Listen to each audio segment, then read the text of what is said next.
We all think we know what lying is right. I mean, like it's when you say something you know isn't true to mislead someone. But, I was doing some reading in philosophy, and it turns out defining what a lie is a really tricky philosophical problem. And so that's what we're going to be getting into today on the Deep Dive. Welcome. Today we're going to be looking at how philosophers think about and define lying. And this is something that, philosophers have been thinking about for a long time. Yeah. And this is a deep dive specifically tailored for you, a philosopher or someone interested in the philosophical debates around lying. Exactly. We're going to be taking apart the philosophy of lying. Yeah. And our guide today will be the Stanford Encyclopedia of Philosophy, entry on the definition of lying and deception. It's a huge resource that gives a comprehensive overview of all the different ways philosophers have thought about lying. Yeah. So our mission, if you choose to accept it, is to go deep Yeah. and try to understand all the complexities of defining a lie from a philosophical perspective. Right. We're going to look at all the different arguments and the little distinctions that philosophers make, and hopefully we'll learn something new and interesting. Hopefully. So where should we start with this? What's the best place to begin when thinking about how to define a lie? Well, I think the best place to begin is with what philosophers call the traditional definition of lying. And that's something like the definition you'd find in a dictionary. So like a false statement made with the intention to deceive. However, the Stanford entry points out some problems with this definition. It's too narrow because it requires that the statement be false. But like, what if someone believes something's false, but it turns out to be true? Like, are they lying? Yeah. And also it's too broad because it includes like, you could be lying about something that you didn't say. Or like, I could be lying to people I didn't intend to lie to. Right. So it seems like the dictionary definition is a good starting point, Right. but it's not quite precise enough for philosophers. Yeah, exactly. So what's a better, more precise definition that philosophers typically work with? So a common definition of lying is what the Stanford entry calls L1. And this one's been defended by a lot of philosophers like Eisenberg and Primoratz. And it goes something like this. Lying is making a statement that the speaker believes to be false to another person with the intention that that other person believes it to be true.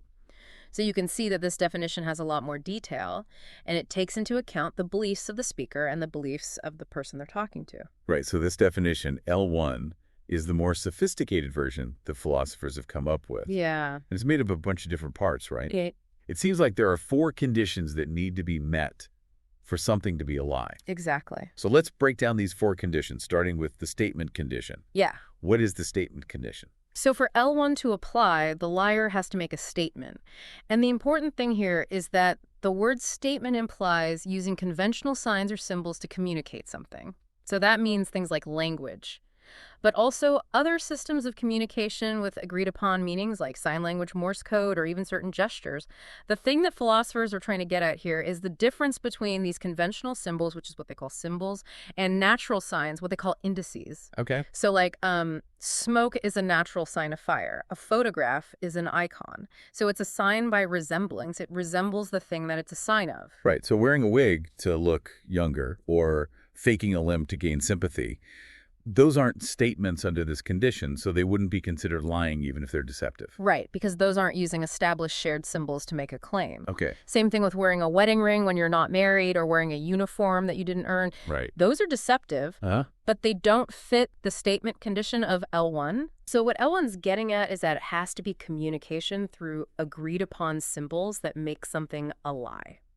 That's really interesting. So, what about things like exclamations of surprise or rhetorical questions? Do those fall under this statement condition? Well, usually no. So like if I shout surprise or if I ask a rhetorical question, I'm not making a statement that can be true or false in the way that L1 requires. But the Stanford entry does mention that some philosophers have suggested that maybe we can think of statements in a broader way. I see. So a statement means something that can be true or false that's communicated using symbols. Yeah. Okay. But what about like irony or jokes or actors in a play? Uh-huh. They say things that are untrue all the time, but we don't consider them liars. Yeah, that's a good point. And it brings up something really important about the statement condition of L1. It doesn't require that the speaker believes the statement is true, or that they want the audience to believe it, or even that they want the audience to believe that they believe it. So an ironic statement, or a joke, or lines in a play, those are all still statements for L1. But the intention to deceive condition is what will differentiate these from lies. Got it. So just saying something untrue isn't enough for it to be a lie. Uh-huh. Now, what about staying silent when you should speak up? What about lies of omission? Yeah. So under L1, omissions don't count as making a statement. So if you don't say something that's relevant, that's not a lie, according to L1, the exception to this would be if there's like a pre-existing agreement or a context where silence means something specific. So the Stanford entry gives the example of a potential juror who didn't say anything during questioning, and that was understood as a statement that was false. So he was convicted of perjury for staying silent. Wow, that's really interesting. So in that case, staying silent actually constituted a lie. Yeah. And that just shows how the context can sometimes make silence into a statement. That's really fascinating. Okay, so we talked about the first condition, the statement condition. Now, what about the untruthfulness condition? What does it mean for a statement to be untruthful? So the untruthfulness condition says that for something to be a lie, the speaker has to believe that it's false. So it's really important for philosophers to make this distinction between what the speaker believes and whether or not the statement is actually true or false. You could say something false without lying if you believe that it's true. So the Stanford entry gives the example of George W. Bush claiming that Iraq has weapons of mass destruction. If he believed that, then he wasn't lying, even though it turned out to be false. Right. It all comes down to the speaker's belief. Exactly. And this also means that you can lie even if what you say is true, right? Yeah. That's a little bit counterintuitive. It is. But a famous example of that comes from Sartre's story, The Wall. In the story, Pablo lies to his captors and tells them that his friend is hiding in a particular place, and he fully intends for them to believe this lie. But unbeknownst to Pablo, his friend has actually moved to that location. So the statement is true, but Pablo believed it was false when he said it, and he intended to deceive his captors. So under L1, this would count as a lie. So even though what Pablo said was true, because he believed it was false and he was trying to deceive his captors, L1 would say that he was lying. Exactly. Wow. Okay. So the untruthfulness condition is all about whether the speaker believes the statement is false. Right. It doesn't matter if it's actually true or false in the real world. Yeah. What about when you say something that's true, but you intend to mislead through implication, like when you tell a poulter or a double bluff? That's a great question. And under L1, these kinds of statements would not be considered lies because the speaker doesn't believe that what they're saying is false. So imagine someone asks if you worked on a project recently and you say, well, I was really focused on other priorities. And you're trying to conceal that you secretly sabotaged the project. What you said is true. You were focused on other priorities. But you're saying it in a way that's designed to mislead. L1 says this isn't a lie because you didn't say anything that you believe to be false. Same thing with double bluffs. So a double bluff is when you say something true, but you want the listener to think that it's false. And again, L1 says this isn't a lie because you didn't say anything that you believe to be false. That's so tricky. So you can be super deceptive. Yeah. Without technically lying according to this definition. Exactly. What if you believe a statement is neither true nor false? Can you lie by saying it? So according to L1, no. Because if you don't believe it's true and you don't believe it's false, then you can't believe it's false. The Stanford entry uses the example of a beggar who says, I lost my job. Mm-hmm. But he doesn't believe this is true and he doesn't believe it's false. He just says it to get money. Even though he's trying to get people to believe something false, he's not lying under L1 because he doesn't believe the statement is false. Interesting. What about metaphors? Can you lie using a metaphor?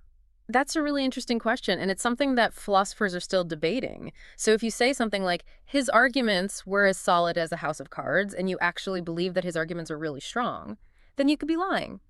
But it depends on whether you believe that the statement, his arguments were as solid as a house of cards, is false, and whether you intended to deceive someone by saying it. So it's complicated. Yeah, metaphors are hard.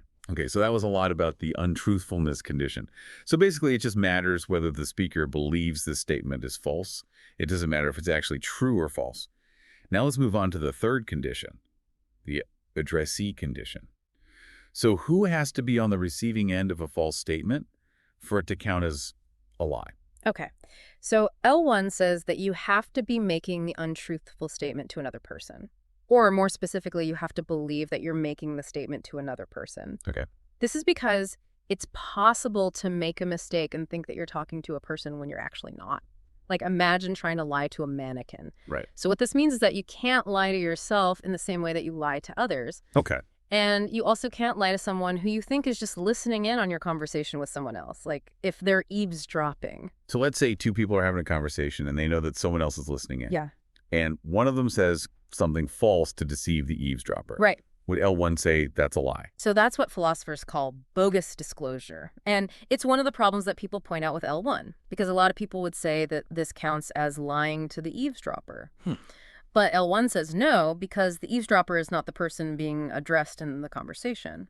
Now, L1 does say that you can lie to a general audience. So like if you publish something that's false or send a mass email that's false, then that's lying to your audience. So that makes sense. There's a difference between lying to a specific person and lying to, like, the public. Right. Okay, now what about the kind of addressee? Does the addressee have to be a certain type of being for it to count as a lie? Yes. So L1 says that the addressee has to be someone that the speaker believes can understand the statement and can form beliefs based on it. So this means that you can't lie to a goldfish or a baby Okay. because they can't understand what you're saying. And you probably can't lie to someone who's in a coma either. Right. But you could lie to someone through a non-person. So like you could lie to a bank by entering false information into an ATM. Because the bank is a person, even though the ATM is not. Right. So L1 says that's a lie. Okay, so that's the addressee condition. There has to be a person that the speaker believes can understand what they're saying. Now let's move on to the fourth and final condition. The intention to deceive the addressee condition. Okay. So this is probably the most intuitive part of what it means to lie right. Yeah, I think so. You're trying to trick someone Right. into believing something that isn't true. Right. So what exactly does this condition say? So the intention to deceive the addressee condition says that the speaker has to intend for the addressee to believe that the statement is true. So this is the part of L1 that distinguishes lies from other things that might involve saying something false, like irony jokes, fiction, or acting. In all these cases, you're saying something that isn't true. But you don't intend for the audience to believe that it's true. Right. Like if someone's telling a joke, you know that they're not actually trying to convince you that what they're saying is true. What about white lies or altruistic lies? Do they count as lies under L1? So usually no, because with white lies and altruistic lies, you're not trying to get the person to believe that the statement is true. So let's say your friend gets a terrible haircut and they ask you what you think, and you say, "It looks great."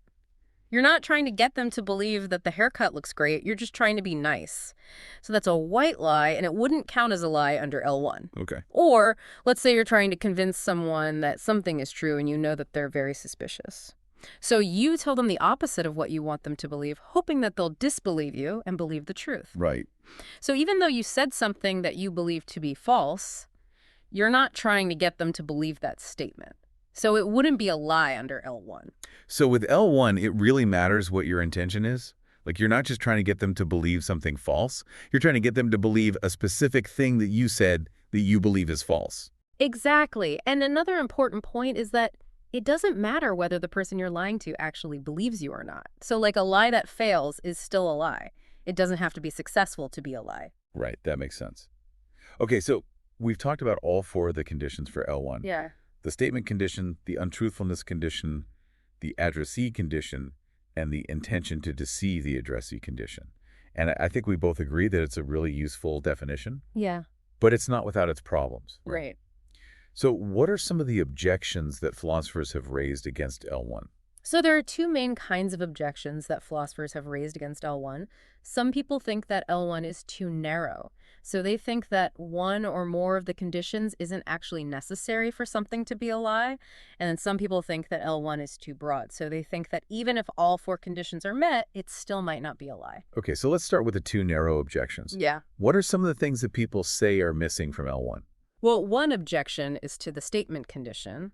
So some philosophers think that lying can happen through any behavior that's intended to give false information or to withhold true information. So it doesn't have to involve an actual statement with symbols. Like, for example, if I know that you're about to go on vacation and I secretly let the air out of your tires so that you miss your flight, I've definitely done something wrong and I intended to deceive you, but I didn't make a statement. So according to L1, I didn't lie. Right, but that seems like it should count as lying. Yeah, and that's what some philosophers argue. They think that the important thing is that you're trying to get someone to believe something false, whether it's through words or actions. Okay, so those are the objections to the statement condition. Now, what about the untruthfulness condition? Yeah.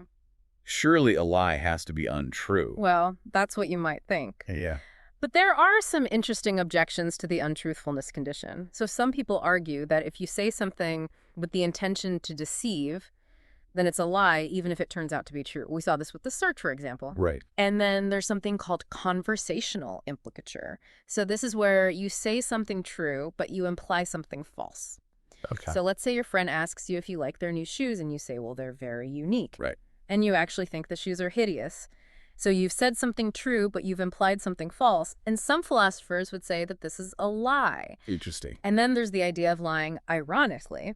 So this is where you say something untrue, but you do it in a way that makes it clear that you don't believe it. Uh-huh. And again, some philosophers would say that this is a lie. And finally, some people argue that you don't have to believe that the statement is definitely false to lie.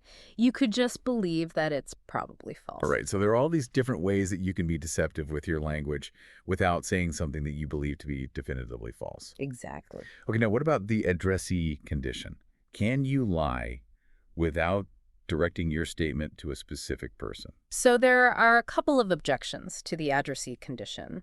One is that you might be able to lie to yourself. So you might have some internal thought that you don't believe, Right. and that could be a lie. Okay. And another objection is that you might be able to lie to a third party even if you're not talking to them directly.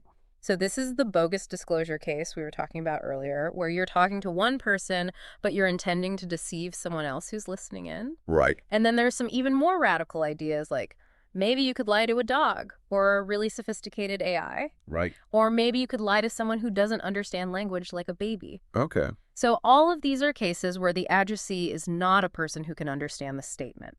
And some philosophers would say that you can still lie in these cases. So that brings us to the last condition, Hmm. the intention to deceive, the addressee condition. Right. So what are the objections to that condition? Well, one objection is that you might be able to lie by deceiving someone about your own beliefs. So you might say something true, but you want the person to think that you believe it's false. Right. So you're deceiving them about your beliefs, but not about the truth of the statement itself. And then there are some philosophers who think that you don't need to have any intention to deceive at all to lie. So they think that lying is just about saying something that you believe to be false, regardless of whether you want to deceive anyone. Okay, so that was a lot about the two narrow objections. Now, what about the two broad objections? Yeah. What are some examples where all four conditions of L1 seem to be met, but it doesn't really feel like a lie? Okay, so one objection is that the statement has to be actually false for it to be a lie. L1 doesn't actually say this. It just says that the speaker has to believe that it's false. But some people think that it has to be actually false to count as a lie. Okay. And then another objection is that it's not enough to intend that the other person believes the statement. You have to intend that they believe that you believe it. So if you're just trying to get someone to believe something, regardless of whether you believe it or not, then that might not count as a lie. Okay. And then a final objection is that you have to make an assertion for something to be a lie.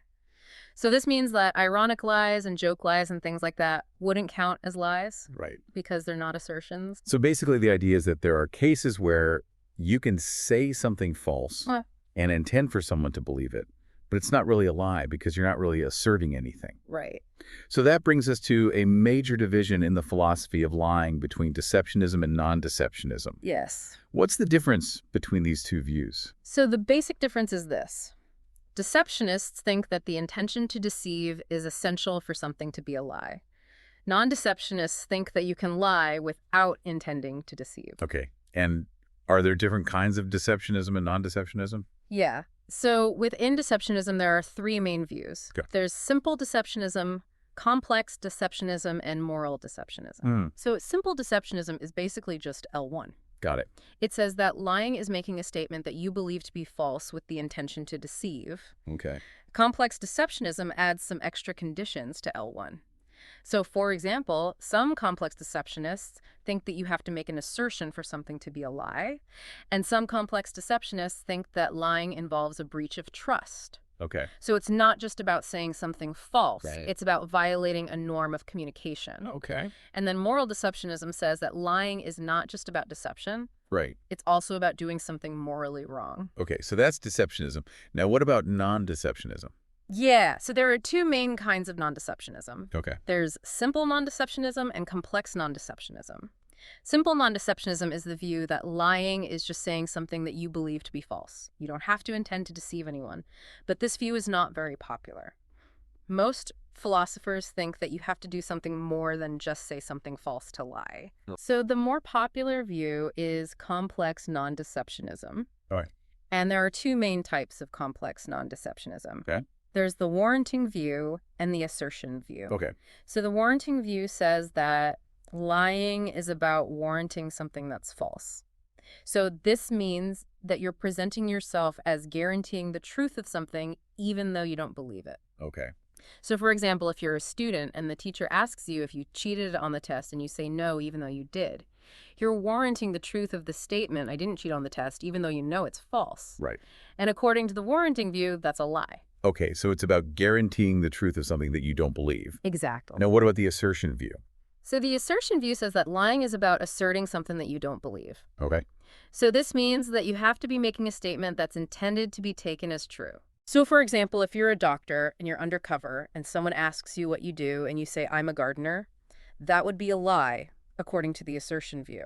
Okay. Because you're making a statement that you intend for the person to believe even though you don't believe it yourself. So both of these views, the warranting view and the assertion view, say that lying is about doing something more than just saying something false. Yeah, exactly. It's about doing something with your language that violates a norm of communication. Right. Okay, so that was a lot about lying. Now let's talk about deception. Okay. Is deception the same thing as lying? So deception is a broader concept than lying. Lying is a type of deception, but not all deception is lying. Okay. So the dictionary definition of deception is to cause to believe what is false. But philosophers think that this definition is too broad because you could cause someone to believe something false without intending to. Right, like if you just make a mistake. Exactly. So philosophers think that deception has to be intentional, and they often use the word mislead to cover cases where someone causes someone else to believe something false, either intentionally or unintentionally. Okay, so for philosophers, deception has to be intentional. Right. What's a good definition of deception then? So a good definition of deception is intentionally causing someone to have a false belief that you yourself know or believe to be false. Okay. So there are a few things to notice about this definition. Yeah. First, it doesn't require a statement, so you can deceive someone without saying anything. Right. Second, the statement doesn't have to be untrue, so you can deceive someone by saying something true. Yeah. And third, there's no requirement for a specific addressee, so you might intend to deceive anyone who happens to be watching you. So basically, deception is a much broader category than lying. Right. What are some examples of deception that wouldn't count as lying? Well, one example is deceiving someone with an index. So an index is a sign that's caused by the thing that it signifies. So for example, smoke is an index of fire. Right. So you could deceive someone by lighting a fire to make them think that something is burning when it's not. Okay. Or you could deceive someone with an icon. Oh. So an icon is a sign that resembles the thing that it signifies. Right. So you could deceive someone by using a fake ID or a disguise. Okay. And you can also deceive someone by omission. So this is where you leave out important information that would change someone's beliefs. And L1 says that omission isn't lying, but it can be deception. Okay. And you can also deceive someone by paltering or double bluffing. So as we said before, paltering and double bluffing involve saying something true, but intending to imply something false. And L1 says that these aren't lies, but they can be deception. Okay. And finally, you can deceive someone by telling them a joke or being ironic. So if you say something that's obviously false, but you do it in a way that makes it clear that you don't believe it, then you might still be deceiving someone. Right, because they might not get the joke. Exactly. Okay, so there are all these different ways to deceive someone without lying. Mm-hmm. Now, are there any objections to this definition of deception? Yes. So one objection is that you don't have to believe that the false belief is false to deceive someone. So you might just be reckless or indifferent to whether it's true or false. Okay. And another objection is that deception isn't just about creating new false beliefs. It's also about getting someone to hold on to a false belief that they already have. Okay.